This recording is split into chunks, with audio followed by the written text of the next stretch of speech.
사도행전 14장 1절부터 10절까지 본문 말씀을 중심으로 같이 하나님의 은혜를 저희가 사모하고자 합니다.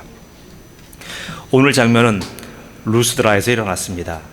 비시디의 안디옥과 마찬가지로 루가오니아 루스드라라고 하는 고원지대에 아주 살기 좋은 소읍입니다. 이고니온에서 많은 전도의 열매를 맺었지만 그 도시의 유대인, 이방인, 관리들의 연합된 박해로 도망하여 루가오니아 지방 루스드라라고 하는 조그만 도시에 도착했습니다. 바로 이곳에서 만난 첫 사람이 오늘 선천성 하반신 마비 환자입니다. 그는 전도자 바울의 설교를 유심히 들었습니다. 많은 사람 중 그가 바울의 눈에 띄었습니다.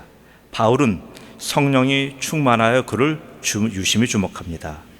그에게 성령이 임하신 증거를 바울은 찾았어요. 그게 바로 9절입니다. 바울이 말하는 것을 듣거늘 바울이 주목하여 구원받을 만한 믿음이 그에게 있는 것을 보고, 보세요. 바울은 그의 장애를 보지 않았습니다. 그의 상태에 초점을 맞추지도 않았습니다. 다만 바울은 성령께서 어떻게 일하시느냐에 초점을 맞췄습니다. 성령 충만한 바울은 그에게서 가난과 장애 대신 믿음을 발견합니다.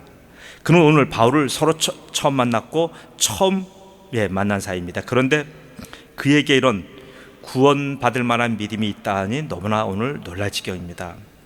저는 오늘 본문 말씀에서 오늘 말씀하시는 과연 믿음이 어떤 것인지에 대해서 알아보아 우리 삶의 믿음의 좌표를 삼고자 합니다. 우리가 과연 처해 있는 삶의 현실의 삶이 이 루스드라의 안진뱅이와 같다면 여러분은 어떻게 하겠습니까? 만약 우리의 영적 상황이 그런 사람과 동일한 상황이라고 한다면, 아니 현실적인 삶이 그렇다고 한다면 여러분의 삶은 과연 행복하시겠습니까? 네, 이런 삶은 절대로 행복하지 않습니다. 이런 불행한 삶은 빨리 우리가 종결시켜야 합니다. 이 사람은 바울을 만나기 전까지는 자신의 처형에 대해서 전적으로 포기하며 살았습니다. 그저 주어진 삶에서 남에게 누가 되지 않게 소리 소문 없이 살았습니다. 자신이 처한 불행의 원인과 대책에 대해서도 완전히 두 손 들었습니다. 한마디로 마지못해 살았습니다. 그러나 하나님은 이 사람을 외면하지 않았습니다. 루스드라 성에서 바울팀이 한 첫 번째 일이 바로 이 무명의 장애인을 일으킨 사건입니다. 이 사건으로 인해서 바울과 바나바는 엄청난 곤욕을 치르게 됩니다.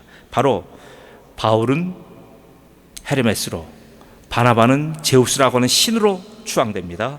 또 하나, 이 사건을 인하여 안디옥과 이고니온의 유대인들이 그 이방인들을 같이 함께 충동질하여 바울을 거의 죽은 사람 같이 인식되도록 심하게 폭행까지 했습니다. 자, 우리가 역설적이지만 바울이 이 장애인을 일으키지 않고 복음만 전하였다면 이 두 사건으로부터 굉장히 안전했을 겁니다. 그러나 바울은 성령께 사로잡혀 성령의 방향성에 따라 움직였습니다. 어떤 결과도 바울은 예상되는 결과 그거 상관하지 않고 전적으로 성령께서 일하심에 대해 순종하였습니다. 자, 오늘 바울의 이 순종은 우리들에게 많은 시사점을 줍니다. 그 시사점에 대해서 같이 이제 우리가 알아봅니다. 바울의 사역은 우리가 쭉 1차, 2차, 3차 전도역을 보시면 알 수 있듯이 특별한 경우를 제외하고는 전부 다 말씀 전파입니다. 복음 전파를 통하여 주님께로 돌아오게 하는 순전한 말씀의 사역입니다. 성령께서 사건을 통하여 복음 전파를 하는 특별한 경우에 맞춰서 또 순종했습니다. 오늘이 바로 그 특별한 경우입니다. 성령께서 병인에게 역사하십니다. 그를 주목하여 보는데 오늘 뭐예요? 병이 보이지 않습니다. 장애가 보이지 않습니다. 그에게 발견된 것은 믿음입니다.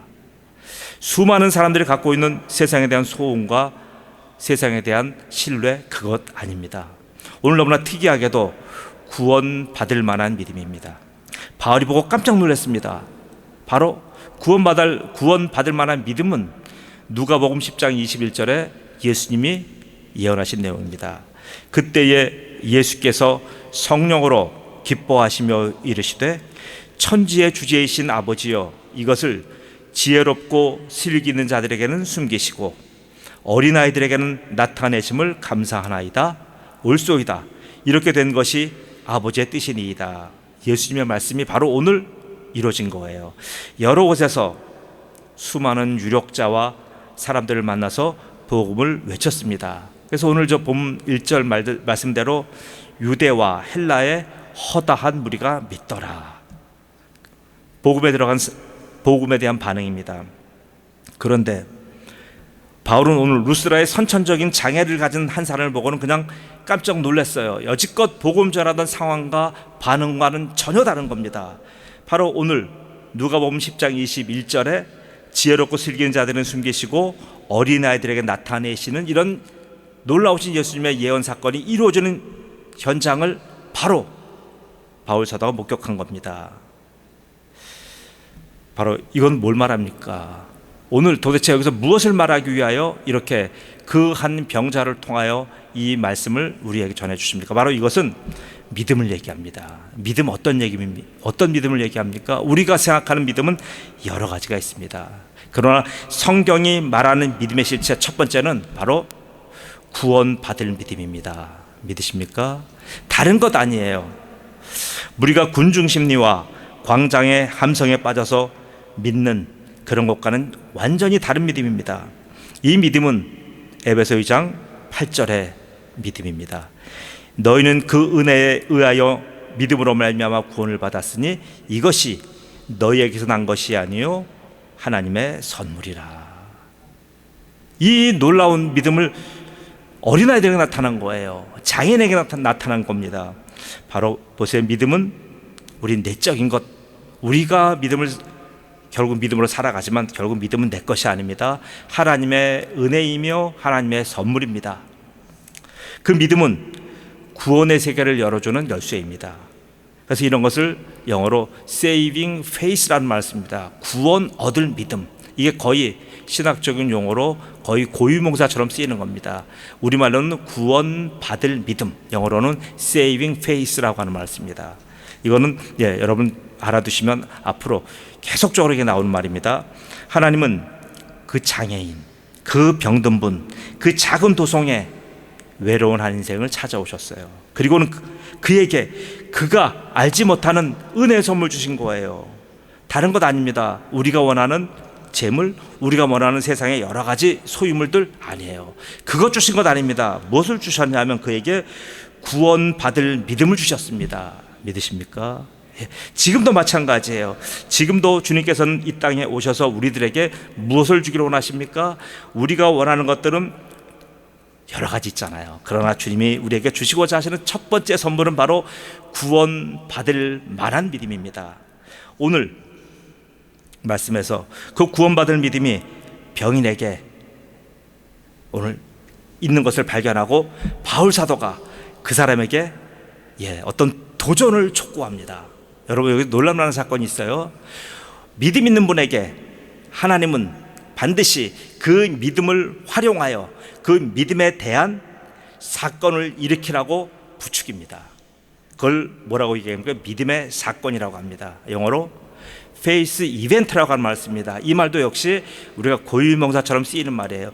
믿음에는 반드시 역사와 사건이 따라다녀요. 그래서 믿음에 우리가 역사라는 말을 써요. 사랑의 수고, 소망의 인내 이런 말을 하지만 바로 믿음에는 사건이에요. 믿는 자에게는 반드시 사건이 있는 거예요. 그래서 여러분 복음서를 쭉 보시면 어떤 분들에게 예수님 역사하십니까? 아무한테나 예수님 역사하지 않으셔요. 예수님은 바로 구원 얻을 믿음 있는 분에게 바로 믿음의 사건을 일으키셔요. 병자 고쳤습니다. 모든 사람 다 고치지 않잖아요. 어떤 분은 고치고 어떤 분은 건너뜁니다. 왜 그렇습니까? 바로 구원 얻을 믿음이 있는 사람에게는 바로 믿음의 이벤트를, 믿음의 사건을 주님께서 일으키시는 겁니다. 그렇지 않은 사람에게는 아무리 내가 믿습니다, 내가 아무리 교회에서 여러 가지 많은 일을 한다고 할지라도 그에게 페이스 이벤트는 하나님이 허용하지 않으셔요. 자, 결국 이 사건은 페이스 이벤트입니다. 이성의 모든 사람들은 살아계신 하나님, 구원의 하나님을 이 페이스 이벤트를 통하여 본 거예요. 만약에 구원 얻을 믿음이 그 사람한테만 있는 것을 본다고 한다면 모든 도성의 사람은 몰라요. 모든 도성의 사람들은 믿음의 실체가 어떤 건지 전혀 알 수가 없고요, 그 믿음을 주시는 하나님이 어떤 분인지 알 방법이 없어요. 그러니까 하나님께서는 루스라 성에 있는 모든 이방인들과 그쪽 사람들에게 알리게 하기 위해서 믿음의 사건을 일으키신 겁니다. 자, 그래서 그러나 이 믿음의 사건 때문에 결국은 바울과 바나바는 엄청난 고통을 받게 됩니다. 그리고 또 하나 뭡니까? 바로 이들은 바로 복음을 전하는 사람들이, 바울이 헤르메스, 바울은, 바나바는 제우스라고 하는 이렇게 예배의 대상자가 되는 이런 엄청난 사건을 또 경험하게 됐습니다. 오늘날도 마찬가지입니다. 오늘날도 질병과 가난, 고난과 실패에서 하나님의 은혜의 선물이 일으킨 믿음, 이 믿음이 일으킨 믿음 사건을 많이 있습니다. 이런 믿음 사건을 보고도, 믿음 사건을 경험하고도 하나님을 믿지 않는 것과 너무나 동일합니다. 현실을 강력하게 이끌어주는, 오히려 이렇게 믿음의 사건을 통하여 우리가 지금 예수님을 만나게 되잖아요. 믿음의 사건을 통하여 분명히 우리가 하나님을 알게 됐는데도 불구하고 많은 사람들은 믿음의 사건을 통하여 하나님을 만나고 하나님을 더 알고 하나님께 무릎으로 나가는 것이 아니라 바로 반대적인 현상이 일어나요. 오히려 현실을 강력하게 이끌어주는 세상을 쫓아갑니다. 그리고 땅의 것들을 더 많이 사랑하고 땅의 것들을 더 취하려고 합니다. 그리고 믿음은 반드시 구원 얻을 믿음이잖아요. 구원 받을 믿음이잖아요. 그럼 바로 우리가 영혼의 축복인데 이것을 이 땅의 축복으로 환산하며 계량하며 계산합니다. 다르잖아요. 이거는 주님이 의도하신 것이 아니에요. 하나님이 기뻐하시는 구원 받을 믿음, 그것 받을 사람에게 주시는 믿음의 사건인데도 믿음의 사건조차도 우리가 다시 세상적으로 받아들이고 해석하는 거예요. 믿음은 반드시 사건을 일으킵니다. 왜냐하면 그 믿음이 내 것이 아니고 하나님이 주신 것이기 때문에 그렇습니다. 구원받을 믿음이 들어온 사람들은 성경이 뭐라고 얘기하면 하나님의 자녀라고 합니다. 요한복음 1장 12절 말씀입니다. 영접하는 자 곧 그 이름을 믿는 자들에게는 하나님의 자녀가 되는 권세를 주셨습니다. 하나님의 자녀이기에 오늘 사도 바울이 그 장애인을 보고 명령하는 거예요. 10절입니다. 큰 소리로 이르되 내 발로 바로 일어서라 하니 그 사람이 일어나 걷는지라. 보세요. 방금 전까지 본질상 진노의 자녀였던 자에게 이런 일이 일어났으니 너무나 놀랄 상황 아닙니까? 바로 이것이 하나님의 일하는 방식입니다. 하나님은 우리에게 믿음을 주셔서 그 믿음 가지고 영혼의 구원과 함께 삶의 문제를 아울러 해결하라고 명령하십니다. 믿으십니까? 믿음은 부분적인 것 아니에요. 믿음은 근본적인 문제, 영혼의 문제와 함께 삶의 문제를 해결하는 열쇠입니다. 그래서 믿음, 이 하나님이 주신 믿음을 가지고 잘 활용하시는 분들은 이 믿음으로 영혼의 문제와 삶의 문제를 동시에 해결해요. 이것을 뭐라고 표현합니까? Living faith라는 말을 씁니다. 살아가면서 그 믿음을 적용하며 믿음 때문에 믿음의 사건으로 믿음이 나를 견인하여 가는 여러 가지 역사를 성도가 경험하는 겁니다. 그래서 오늘 본문은, 성경은 내 믿음, 내 발, 이걸 강조하는 겁니다. 마가복음 5장 34절 말씀입니다. 예수께서 이르시되 따라 내 믿음이 너를 구원하였으니 평안히 가라 내 병에서 놓여 건강할지어다. 보세요. 구원받을 만한 믿음의 표적으로 질병도 낫게 해주신 거예요. 사실상 질병 치유는 본질은 아니잖아요. 근데 본질은 아니지만 바로 그것 때문에 우리가 엄청난 고통을 겪고 있잖아요. 그 고통을 겪고 있는 것을 하나님은 외면하지 않으신다는 뜻이에요. 그러면 우리가 우리의 삶의 문제를 어떻게 풀어야 됩니까?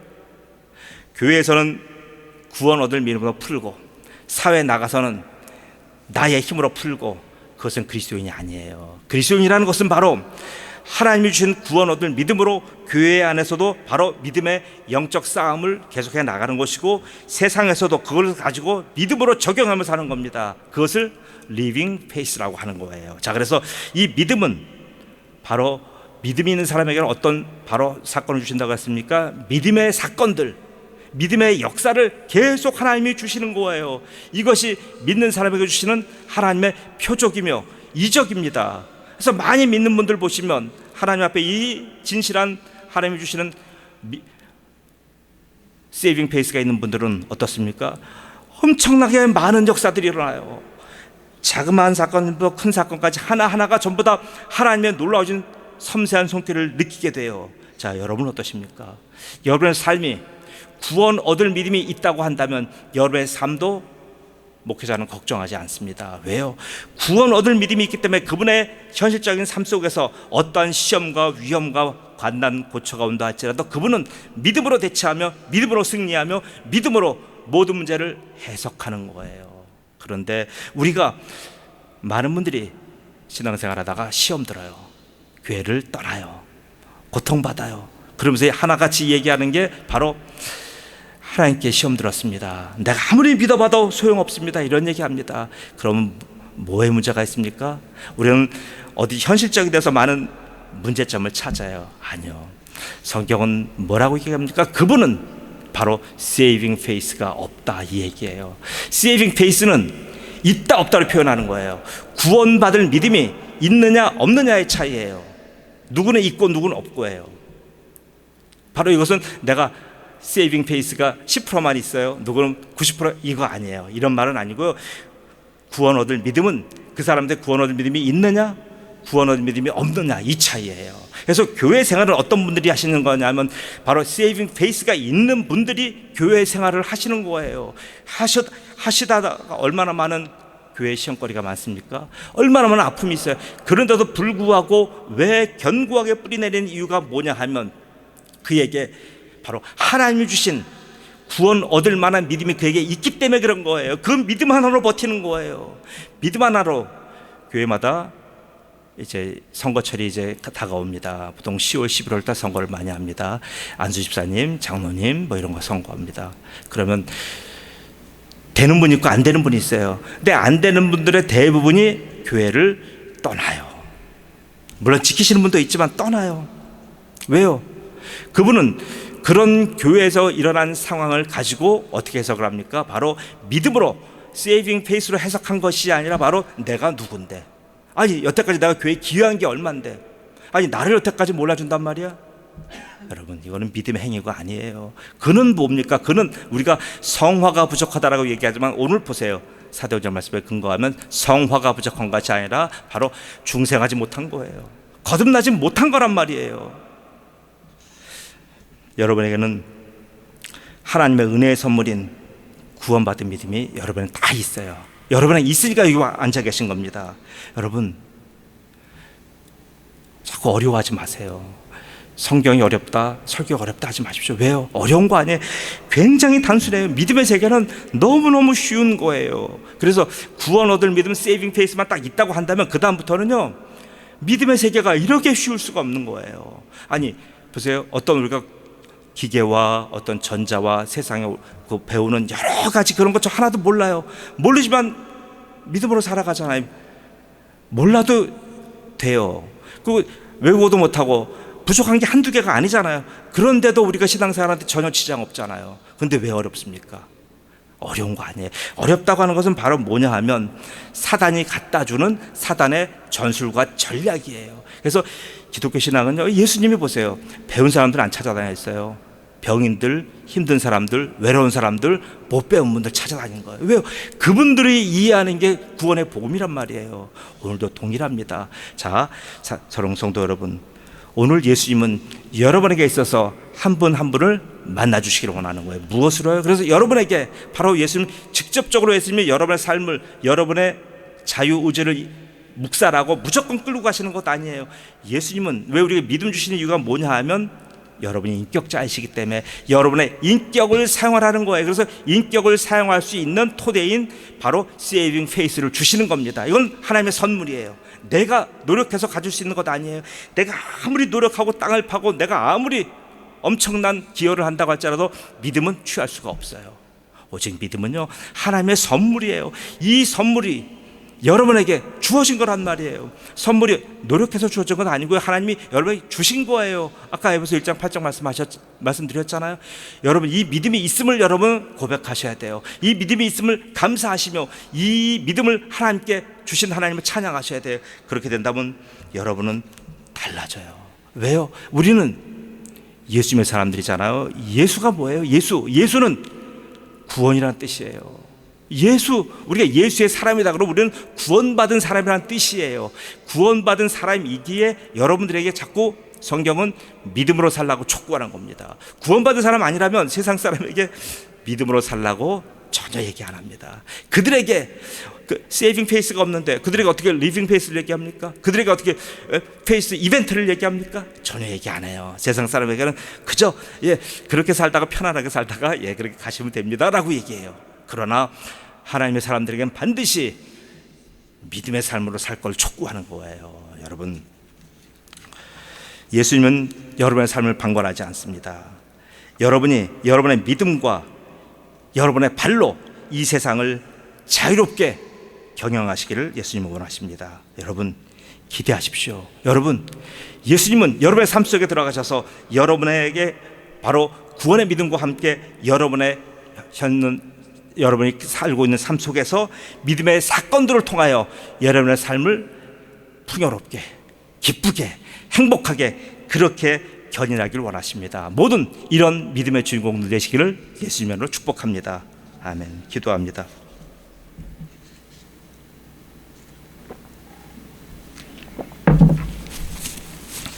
아버지 하나님, 은혜 감사합니다. 아버지 하나님, 우리는 세상적인 시각과 성경적 시각이 항상 대립되는 그 중간 지점에 서 있다 보니까 모든 게 어렵게 느껴졌습니다. 그런데 오늘 사도행전 14장 1절부터 10절까지의 말씀을 통하여 아버지 하나님, 우리가 복음이 얼마나 단순하며 얼마나 쉬우며 얼마나 우리가 받아들이기가 얼마나 적절한지에 대해서 오늘 깨닫게 되었습니다. 아버지 하나님, 바로 우리 오늘 이 자리에 모인 사랑하는 성도들 모두에게 하나님께서 에베소 1장 8절처럼 우리에게 바로 구원 얻을 만한 믿음 주시는 하나님을 찬양합니다. 그렇기에 오늘 장애로 있고 힘든 상황으로 있는 분에게 바로 하나님은 바로 그에게 믿음의 사건을 같이 일으키신 주님과 함께 믿음의 사건 속으로 뛰어들라고 오늘 말씀하신 것을 기억합니다. 우리 사랑하는 성도들은 삶의 여러 가지 어렵고 힘든 그런 현장에서 나 혼자 고민하지 않게 하시고 바로 그것을 믿음으로 바라보게 하시고 믿음으로 그 사건을 경영하게 하시며 믿음으로서 그 사건의 정체를 파악하여 넉넉하게 이겨내서 세상에서 늘 승리자로 살게 도와주시옵소서. 바로 예수님, 우리가 세상에서 병인으로 장애인으로 그렇게 더 힘들고 지친 인생 살기를 원치 아니하시고 세상의 주인공으로 살기를 원하시는 그런 주님의 말씀대로 주님의 마음대로 사랑하는 성도들이 세상에서의 탁월한 종들이 되도록 축복하여 주옵소서. 감사하며 예수님의 이름으로 기도드리옵나이다. 아멘.